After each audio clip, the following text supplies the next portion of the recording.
izuzetno mi je čast i zadovoljstvo što sam danas ovde da otvorim prvu investicionu konferenciju koja se održava na paviljonu Republike Srbije u Expo Dubaju. Današnja prva konferencija, samo jedna u nizu, čeka nas ukupno 5 tematskih investicionih konferencija.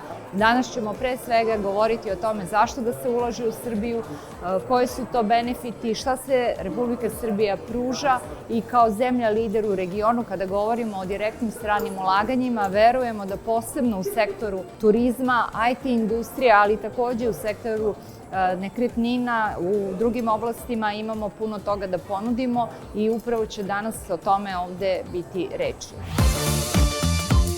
Ono o čemu danas govorimo jesu zaista važne stvari, jesu velike real estate projekti kojih u Srbiji ima dosta. Ono što ja govorim ljudima, evo da upravo sam imao sastanak sa delegacijom predsjednikom Privredne komore i njihovom delegacijom privrednika iz Emirata Ajman, koji već ulažu u real estate u Srbiji i žele i dalje i više da ulažu. Posebno su zainteresovani za investiranje u banjski turizam, za investiranje u specijalne bolnice, osim, dakle, investiranje u real estate koji su došli danas da saslušaju šta još mogu da urade. Ovo je prava prilika da mi prikažemo rezultate u prethodnom periodu. Srbija je danas zemlja u kojoj se gradi duplo više kilometara autoputeva nego u svim zemljama u okruženju.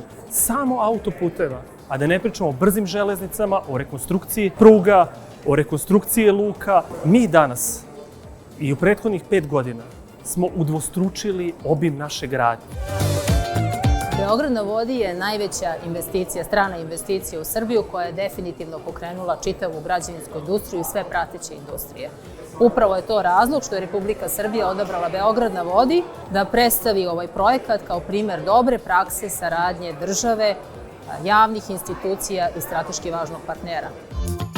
Ovoga puta odlučili smo se da pokušamo da pronađemo investitore za neke druge Beogradu veoma značajne sadržaje kao što su sportsko-komercijalni sadržaji i kulturno-sportski sadržaji, odnosno kulturno-sportsko-komercijalni sadržaji koji su nešto što je neophodno gradu Beogradu kako bi društvena korist bila znatno veća u odnosu na ovaj veoma veliki investicioni talas u kome se trenutno nalazimo.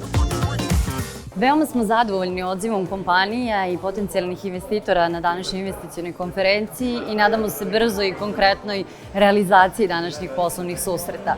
Expo, kao trenutno najveće globalno dešavanje, predstavlja pravo mesto da nastavimo investicioni ciklus i da nastavimo da privlačimo investicije i projekte koji će našoj ekonomiji doneti brži rast i razvoj, ali i koji će doneti transfer znanja i savremenih tehnologija, sofisticiranih tehnologija koje znače budućnost.